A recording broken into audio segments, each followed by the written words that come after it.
ایک حدیث میں نبی اکرم صلی اللہ علیہ وسلم نے ارشاد فرمایا، انا بریء من المسلم الذی یقیم بین اظہر المشرکین،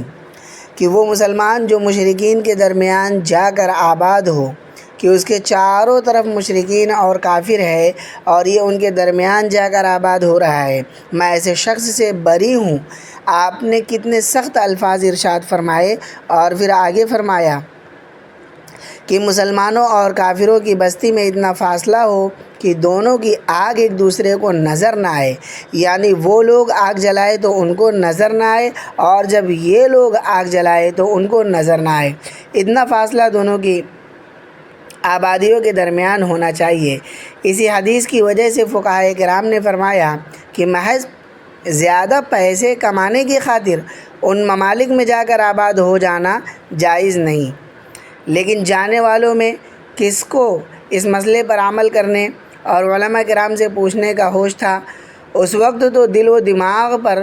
بات چھائی ہوتی ہے کہ وہ چمک دمک کی دنیا ہے، اس میں جا کر آباد ہونا چاہیے،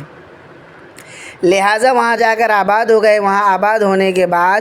لوگ دو حصوں میں تقسیم ہو گئے، ایک تو وہ لوگ جنہوں نے یہ طریقہ اختیار کیا کہ ان لوگوں کے ساتھ رہتے ہوئے انہی کے رنگ میں رنگ گئے کہ جو بھی نمک کی کان میں گیا وہ نمک بن گیا والا حال ہو جاتا ہے۔ انہوں نے یہ سوچا کہ جب ہم یہاں آ کر آباد ہو گئے ہیں تو اب ہمیں انہی کا معاشرہ، انہی کی تہذیب، انہی کی معاشرت، انہی کا رہن سہن اختیار کرنا چاہیے۔ چنانچہ انہوں نے اپنا لباس، پوشاک بدل دیا، صورت بدل دی، اخلاق بدل دیے، زبان بدل دی، گویا کہ سب کچھ بدل دیا، یہاں تک کہ انہی میں گھل مل گئے، العیاذ باللہ، یہاں تک کہ انہی میں شادی بیاہ کا سلسلہ بھی جاری کر لیا۔ صرف اتنا ہی نہیں ہوا کہ مردوں نے غیر مسلم عورتوں سے شادیاں کر لی، بلکہ اس کے برعکس مسلمان عورتوں نے غیر مسلم مردوں سے شادیاں کر لی۔ اس کا نتیجہ یہ ہوا کہ اگر کوئی شخص خوردبین لگا کر بھی ان کو دیکھے تو ان کے اندر اسلام کا کوئی ذرہ نظر نہیں آئے گا، لیکن اپنا سب کچھ بدلنے کے باوجود جو وہاں کے اصل باشندے تھے ان کی نظروں میں اپنا کوئی مقام حاصل نہ کر سکے، بلکہ اس معاشرے میں پھر بھی وہ تیسرے درجے کے شہری ہی رہے، اور رفتہ رفتہ وہ لوگ یہ بھی بھول گئے کہ ہمارے آبا و اجداد کس دین کے پیروکار تھے، کس دین سے تعلق رکھتے تھے۔ اللہ تعالیٰ اس انجام سے محفوظ فرمائے۔ اس کے بالمقابل دوسرے قسم کے لوگ وہ تھے کہ جو یہاں سے مغربی ممالک میں غفلت کی حالت میں گئے تھے، لیکن دل میں لا الہ الا اللہ محمد الرسول اللہ کی چنگاری لے کر گئے تھے۔ وہ چنگاری دل میں روشن اور فروزہ تھی۔ اس چنگاری نے اپنا رنگ دکھایا، اور رنگ یہ دکھایا کہ جب شادیاں ہوئی اور بچے ہوئے اور جب بچے بڑے ہونے لگے تو اب یہ فکر پیدا ہوئی کہ چلو ہم نے جیسی تیسی گزار لی سو گزار لی، لیکن ہم ان بچوں کے لیے کیا چھوڑ کر جا رہے ہیں اور ان بچوں کو کیا بنانا ہے۔ یہ جس معاشرے میں پل بڑھ رہے ہیں اور جس معاشرے کو چاروں طرف سے دیکھ رہے ہیں، اگر یہ اسی طرح پلتے بڑھتے رہے تو یہ بچے اپنے دین سے بالکل بیگانہ ہو جائیں گے۔ جب یہ فکر ان کے دل میں پیدا ہوئی تو اس فکر نے دل میں ایک غیر معمولی پیاس اور تڑپ پیدا کی۔ اب ہوش آیا کہ جو زندگی ہم نے دین سے دور رہ کر گزاری وہ کتنی تباہی اور ہولناکی کا راستہ تھا۔ اب یہ فکر پیدا ہوئی کہ بچوں کی فکر تو بعد میں کریں گے، پہلے خود اپنی اصلاح کی فکر تو کر لیں۔ الحمدللہ اب چند سالوں سے یہ فکر بہت تیزی کے ساتھ ترقی کر رہی ہے اور مسلمانوں میں یہ تڑپ پیدا ہو رہی ہے۔ اس تڑپ کے نتیجے میں لوگوں نے اب وہاں پر اپنی ساری زندگی کا مرکز مسجد کو بنا لیا ہے، اور مسجد کا نام وہاں عام طور پر اسلامی سینٹر رکھا جاتا ہے، اور اسی ذہن اور اس فکر والے حضرات اس مسجد کو اپنی تمام سرگرمیوں کا نقطۂ آغاز بنا کر اور اپنی ساری جد و جہد کا مرکز اس مسجد کو بنایا ہوا ہے۔ اور الحمدللہ یہ صورتحال دیکھنے میں آتی ہے کہ وہاں مسجدوں کی ایسی فراوانی اور کثرت نہیں ہے جیسے ہمارے ملک میں ہے کہ ہر محلے میں مسجد ہو، وہاں تو بہت مشکلوں سے مسجد بنتی ہے۔ اب وہاں الحمدللہ یہ صورت ہو رہی ہے کہ لوگ چرچ خرید کر ان کو مسجدوں میں تبدیل کر رہے ہیں، لیکن پھر بھی مساجد کی وہ فراوانی نہیں جو یہاں ہے۔ اس کا نتیجہ یہ ہے کہ بعض اوقات 40 میل اور 50 میل دور سے سفر کر کے مسجدوں میں پہنچتے ہیں، اور وہاں ایسے لوگ بھی دیکھنے میں آئے جو مصروف ہونے کے باوجود آدھے گھنٹے کی ڈرائیو کر کے پانچوں وقت مسجد میں نماز کے لیے لازماً آتے ہیں۔ ایسے مناظر دیکھ کر انسان کا ایمان تازہ ہوتا ہے کہ اس ماحول اور اس معاشرے کے اندر بھی اللہ تعالیٰ نے ان کے اندر یہ فکر پیدا فرما دی۔ بعد مساجد میں یہ دیکھنے میں آیا کہ سب سے زیادہ اجتماع فجر کی نماز اور عشاء کی نماز میں تھا، اس لیے کہ لوگ اپنے اپنے کاموں پر جانے سے پہلے فجر کی نماز میں مسجد میں پہنچ جاتے ہیں، اور بعض اوقات میں اس وقت بھی 50 میل دور سے لوگ آ کر فجر کی نماز میں شامل ہوتے ہیں اور اس کی فکر اور کوشش کرتے ہیں کہ مسجد کے قریب کوئی رہائش مل جائے تو بڑی نعمت ہوگی۔ اگر کوئی شخص مسجد کے قریب رہتا ہو تو اس کو رشک کی نگاہ سے دیکھا جاتا ہے کہ یہ شخص کتنا خوش نصیب ہے کہ اس کا گھر مسجد سے قریب ہے۔ اس ماحول میں بچوں کو قرآن کی تعلیم دلانا ایک بڑا زبردست مسئلہ ہے، اور ہر مسلمان اس مسئلے سے دوچار ہے، اور روزانہ کم از کم 4 یا 5 گھنٹے صرف کر کے اپنے بچے کو اس لائق کرتا ہے کہ کسی طرح میرا بچہ قرآن کریم پڑھنا سیکھ لے۔ صبح دفتر جانے سے بچے کو اسلامی مرکز میں پہنچائے گا اور شام کو بچے کو واپس لے کر آئے گا۔ بعض اوقات اس میں کئی گھنٹے صرف ہو جاتے ہیں، اس لیے کہ مصروف زندگی ہے اور ٹریفک کا سیلاب ہے۔ ان سب کا مقابلہ کرتے ہوئے بچوں کو اسلامی مرکز میں پہنچاتے ہیں اور قرآن کریم کی تعلیم دلاتے ہیں۔ میں یہ سوچ رہا تھا کہ اللہ تعالیٰ نے ان لوگوں کے دلوں میں یہ فکر اس ماحول میں رہتے ہوئے ڈال دی، اور وہاں لوگوں کے اندر جتنی فکر بڑھ رہی ہے اس کے بالکل برعکس یہاں مسلم ممالک میں رہنے والے مسلمانوں میں یہ فکر گھٹ رہی ہے کہ مسجد کے بالکل پاس اور مسجد کے بغل میں گھر ہے، پھر بھی مسجد میں حاضر ہونے کی توفیق نہیں ہوتی۔ ہر مسجد میں بچوں کو دینی تعلیم دینے کا انتظام ہے، لیکن کسی کو یہ فکر نہیں کہ اپنے بچوں کو قرآن کریم کی تعلیم دلا دے۔ اس کی طرف دھیان نہیں، اس کی طرف التفات نہیں، اس کی طرف توجہ نہیں۔ دنیا کی اسی چمک دمک کی طرف دل مائل ہے، اسی کی طرف سے نگاہ خیرہ ہے، لیکن ان چیزوں کی طرف توجہ نہیں۔ آج یہاں صورتحال یہ ہے، اگر کسی کے دل میں دین کے بارے میں کوئی سوال پیدا ہو جائے تو اس کا جواب حاصل کرنا کوئی مشکل کام نہیں۔ الحمدللہ علماء کرام، مفتی حضرات کی فراوانی ہے، کسی دارالافتاء میں ٹیلی فون کر لے تو جواب مل جائے، 1-2 میل چلے جائے تو بالمشافہ جواب مل جائے،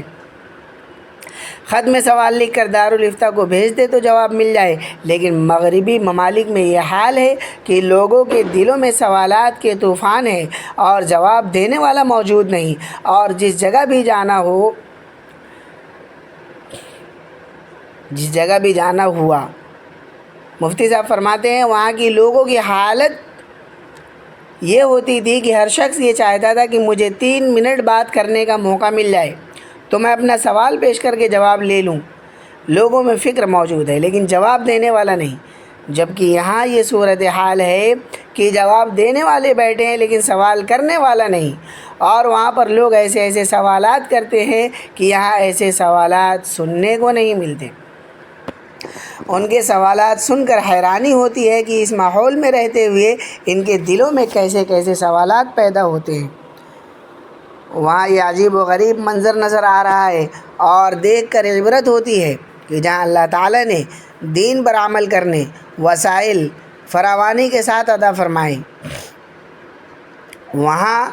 تو غفلت کا یہ عالم ہے، اور جہاں پر دین پر عمل کرنے کے وسائل بظاہر مسدود ہے وہاں پر مسلمانوں کے اندر دین پر عمل کرنے کا اتنا جذبہ پیدا ہو رہا ہے۔ بہرحال یہ سب باتیں بیان کرنے کا مقصد یہ ہے کہ اس کی قدر کرے۔ اللہ تعالیٰ نے ہمیں ایسے ملک میں پیدا فرما دیا تو اب ہم اس کی قدر کریں۔ وہاں پر ایک بہت بڑا طبقہ مسلموں کا ہے، اس کو دین کی معلومات حاصل کرنے کے مواقع میسر نہیں، ان کے اندر اس درجہ دین کے مسائل سے ناواقفیت ہے کہ ان بیچاروں پر ترس آتا ہے، خاص طور پر وہاں پر جو کالے مسلمان ہیں ان کے اندر مسلمان ہو جانے کے بعد عمل کرنے کا جذبہ بہت زیادہ ہوتا ہے، لیکن ان کو معلومات حاصل نہیں۔ چنانچہ اسی سفر کے دوران ایک مرتبہ مفتی صاحب فرماتے کہ میں نیو یارک میں جو کالوں کا علاقہ ہے وہاں پر ایک مسجد میں مغرب کی نماز کے لیے گیا۔ نماز کے بعد ایک کالا نوجوان جس کا سانس پھولا ہوا تھا بھاگتا ہوا گھبراہٹ کے عالم میں مسجد کے اندر آیا اور اس نے آ کر پوچھا کہ جماعت ہو گئی؟ میں نے جواب دیا ہاں جماعت ہو گئی۔ یہ جواب سن کر ایسا لگا جیسے اس کے اوپر بجلی گر گئی۔ کہنے لگا افسوس، انا للہ، میں تو جماعت میں شریک ہونے کے لیے 2 میل سے بھاگتا ہوا آ رہا تھا کہ کسی طرح جماعت میں شامل ہو جاؤں۔ اب وہ نوجوان جس ماحول میں زندگی گزار رہا ہے اس ماحول میں فسق و فجور کا بازار گرم ہے۔ وہ نوجوان نماز کی تلاش میں 2 میل سے بھاگتا ہوا آ رہا ہے اور اس کا سانس پھولا ہوا ہے۔ میں نے اس نوجوان کو تسلی دی کہ تم نے جماعت میں شامل ہونے کی اپنی طرف سے پوری کوشش کر لی، انشاءاللہ تمہیں ثواب مل جائے گا، اب تم اپنی نماز پڑھ لو۔ اس نوجوان کو یہ معلوم نہیں تھا کہ نماز اکیلے بھی پڑھی جا سکتی ہے اور ابھی مغرب کی نماز کا وقت باقی ہے۔ اس نے کہا کہ میں یہ سمجھتا تھا کہ مغرب کا وقت صرف اتنا ہی ہوتا ہے کہ بس آدمی جماعت میں شامل ہو جائے، اس کے بعد وقت نہیں رہتا،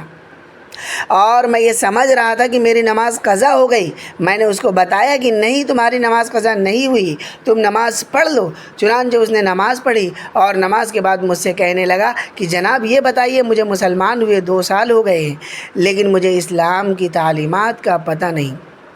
میں نماز تو پڑھ رہا ہوں اور مجھے نماز ابتدا سے لے کر رکوع تک آتی ہے اور رکوع کے بعد کی نماز نہیں آتی، میں کس طرح نماز سیکھوں؟ مجھے کوئی طریقہ بتائیے۔ میں نے اس کو مقامی لوگوں کے ساتھ تبلیغی مرکز میں بھیجا تاکہ وہاں رہ کر نماز اور دوسری تعلیمات سیکھ لے۔ بہرحال میں عرض کر رہا تھا کہ وہ 2 سال سے مسلمان ہے اور اس کے جذبات یہ ہے کہ وہ 2 میل سے جماعت کے ساتھ نماز پڑھنے کے لیے بھاگا ہوا آ رہا ہے۔ علم سیکھنے کے مواقع نہیں ہیں، اس لیے پریشان ہے کہ کہاں سے علم حاصل کروں، جبکہ یہاں دین کے علوم کے دروازے کھلے ہوئے ہیں، لیکن بے نیازی اور غفلت کا یہ عالم ہے کہ کسی کو اس طرف توجہ نہیں کہ وہ ذرا دھیان دے کر دین کی باتیں سیکھ لیں۔ قرآن کریم کی ایک آیت ہے، اس کے پڑھنے سے ڈر لگتا ہے، جس میں اللہ تعالیٰ نے فرمایا وَإِن تَتَوَلَّوْا يَسْتَبْدِلْ قَوْمًا غَيْرَكُمْ ثُمَّ لَا يَكُونُوا أَمْثَالَكُمْ۔ مسلمانوں سے خطاب کرتے ہوئے اللہ تعالیٰ فرما رہے ہیں اگر تم اسلام سے روگردانی کر رہے ہو اور تم صحیح راستے پر نہیں آتے، یا تم اسلام کو چھوڑ بیٹھے یا اسلام کی تعلیمات کو چھوڑ بیٹھے، تو اس سے اللہ تعالیٰ کا کچھ نہیں بگڑتا بلکہ تم اپنا ہی بگاڑ کر رہے ہو، تم اپنا نقصان خود کر رہے ہو۔ اس لیے اللہ تعالیٰ تمہاری جگہ پر کسی دوسری قوم کو لے آئیں گے، یستبدل قوما غیرکم، وہ تم جیسی نہیں ہوگی، ثم لا یکونوا امثالکم۔ اللہ اس انجام سے بچائے کہ یہ دین اسلام کی نعمت، یہ دین اسلام کی نعمت کہیں منتقل ہو کر کسی اور کے پاس نہ چلی جائے۔ بہرحال ہم لوگوں نے چونکہ اسلام اور ایمان کو اپنے آبا و اجداد سے ورثہ میں پایا ہے، مسلمان گھرانے میں پیدا ہوئے، مسلمان والدین کو دیکھا، گھر سے کلمہ لا الہ الا اللہ سیکھ لیا، اس کو حاصل کرنے کے لیے قربانی نہیں دی،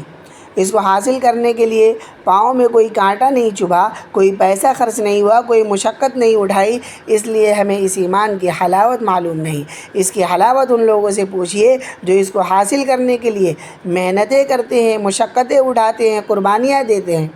ان کا حال دیکھ کر ہم لوگ کچھ عبرت حاصل کر لیں کہ اللہ تعالیٰ نے ہمیں گھر بیٹھے کتنی بڑی نعمت عطا کر دی۔ بہرحال ایک عبرت کا پہلو تو یہ ہے کہ وہاں پر علم دین حاصل کرنے کے مواقع نہیں لیکن پیاس ہے، اور یہاں علم دین حاصل کرنے کے بے شمار مواقع موجود ہے لیکن پیاس کی کمی ہے۔ اسی پیاس کو پھیلانے کی ضرورت ہے۔ اللہ تعالیٰ اپنی رحمت سے ہمارے دلوں میں یہ پیاس پیدا فرما دے اور دین کی طلب پیدا فرما دے اور اس پر عمل کی توفیق عطا فرما دے۔ دوسرا پہلو عبرت کا یہ ہے کہ آج ساری دنیا میں مغربی اقوام کی مادی بالادستی کا شعرہ ہے کہ وہ لوگ چاند تک پہنچ گئے، وہ لوگ مریخ تک پہنچ گئے اور انہوں نے ستاروں پر کمندیں ڈال دی، انہوں نے فضا کو تسخیر کر لیا۔ سائنس کی ترقی کے اوج کمال تک پہنچ چکے ہیں۔ ان کی اس ترقی کو دیکھ کر آنکھیں چندھیا رہی ہیں، اس میں کوئی شک نہیں۔ اگر ان کی سائنسی ترقی کو دیکھا جائے تو واقعی وہ درجہ کمال کو پہنچ گئے ہیں۔ سائنسی ترقی کے ایسے ایسے کرشمے نظر آتے ہیں کہ آدمی حیران ہو جاتا ہے، لیکن اس کے ساتھ ساتھ ایک پہلو ایسا ہے جو ہم سب کے لیے بڑی عبرت کا ہے، وہ یہ کہ یہ لوگ سائنسی ترقی اور مادی ترقی کے سارے وسائل اپنے دامن میں سمیٹنے کے بعد بھی اس مغربی انسان کے دل میں ایک کسک ہے، ایک خلش ہے، ایک کھٹک ہے اس کے دل میں، جو ساری اسباب راحت جمع کرنے کے باوجود وہ خلش، وہ کھٹک نہیں جاتی، اس خلش کا مداوع نہیں ملتا۔ دنیا کی ساری دولت سمیٹ لی، راحت اور لذت کے سارے اسباب جمع کر لیے، اور خدا بیزاری پر اپنی سوسائٹی کو تعمیر کر کے جتنے لذت اور راحت کے اسباب ہو سکتے تھے وہ اختیار کر لیے، حلال و حرام کی فکر کو چھوڑ دیا اور خدا کو جواب دہی کا احساس ختم کر دیا۔ اب اپنے نفس کی تسکین کے جتنے راستے ہو سکتے تھے وہ سب چوپٹ کھول دیے، کوئی روک ٹوک نہیں، کوئی پابندی نہیں، کوئی قدغن نہیں۔ سب کچھ اختیار کرنے کے باوجود جو اندر کا انسان ہے وہ مطمئن ہو کر نہیں دیتا۔ حالانکہ ساری لذتیں حاصل کر لی، ساری خوشیاں حاصل کر لی، لیکن اندر کی کسک نہیں جا رہی ہے۔ وہ کیا ہے کہ اس انسان کو پیدا کرنے والے تو اس لیے پیدا کیا تھا کہ وہ کسی کے آگے سر نیاز خم کرے۔ اس کی یہ بات، اس کی فطرت میں یہ بات داخل ہے، یعنی اس کی فطرت میں یہ بات رکھ دی گئی ہے کہ جب یہ اپنی پیشانی اپنے پیدا کرنے والے کے سامنے نہیں ٹیکے گا اس وقت تک اس کے دل کو سکون نہیں ملے گا، اطمینان نہیں ملے گا۔ قرآن کریم میں اللہ تعالیٰ نے فرما دیا الا بذکر اللہ تطمئن القلوب، کہ قلب کا اطمینان اور سکون اگر حاصل ہو سکتا ہے وہ صرف اور صرف اللہ کے ذکر اور اللہ تعالیٰ کے آگے سر نیاز خم کرنے سے حاصل ہو سکتا ہے۔ یہ بات اس کی فطرت میں ودیعت کر دی گئی ہے۔ وہ انسان ہی نہیں جو اپنا سر اللہ تعالیٰ کے سامنے نہ جھکائے، وہ انسان نعمت طمانینت سے، نعمت سکون سے عمر بھر محروم رہے گا جو اللہ تعالیٰ کے سامنے سر نیاز خم نہ کرے۔ انہوں نے خدا سے بیزار ہو کر اپنی زندگی کو تعمیر تو کر لیا اور لذت و راحت کے تو تمام اسباب تو سمیٹ لیے، لیکن اس کے باوجود وہ سکون نہیں ملتا۔ پیسے خوب موجود ہے، بینک بیلنس بہت اعلیٰ درجے کا، عزت اور شہرت اور لذتوں کے اسباب یہ سب کچھ موجود ہے، لیکن کیا بات ہے کہ نیند نہیں آتی، سکون نصیب نہیں ہوتا۔ نتیجہ یہ ہے کہ کوئی خواب آور گولیوں میں پناہ لے رہا ہے، کوئی نشے کے اندر پناہ لے رہا ہے۔ وہ یہ سمجھتا ہے اگر میں نشہ کروں گا تو شاید یہ بے اطمینانی دور ہو جائے گی۔ خلاصہ یہ کہ یہ سب کچھ حاصل کرنے کے بعد چونکہ سکون سے محروم ہے، اس لیے وہ لوگ روح کے سکون کا راستہ تلاش کرنا چاہتے ہیں اور وہ ان کو ملتا نہیں۔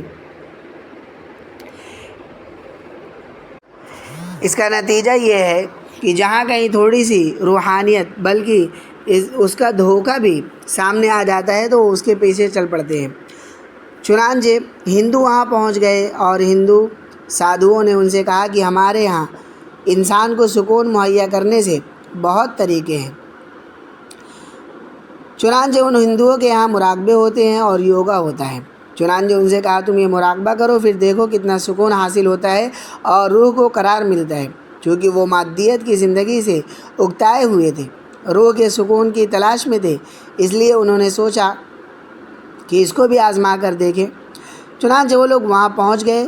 ان ہندو سادھوؤں نے یوگا کی مشق کرائی تو ان کو عام زندگی سے ہٹ کر تھوڑا مزہ آیا۔ انہوں نے کہا کہ روح کا سکون یہاں سے ملے گا۔ اس کا نتیجہ یہ ہوا کہ وہ ہندوؤں کے پیچھے چل پڑے اور اس کی وجہ سے ہندو مذہب وہاں کا کافی مقبول ہو رہا ہے۔ بہرحال وہاں کا انسان اس کی تلاش میں ہے کہ کسی طرح دل کو سکون ملے۔ اس لیے میں یہ کہتا ہوں کہ اس مغربی قوم کے سامنے اسلام پیش کرنے کا یہ نادر ترین موقع ہے، اس لیے جس سکون کی وہ تلاش میں ہے وہ سکون ان کو نہ یوگا میں ملے گا، اس لیے کہ کچھ دن کے لیے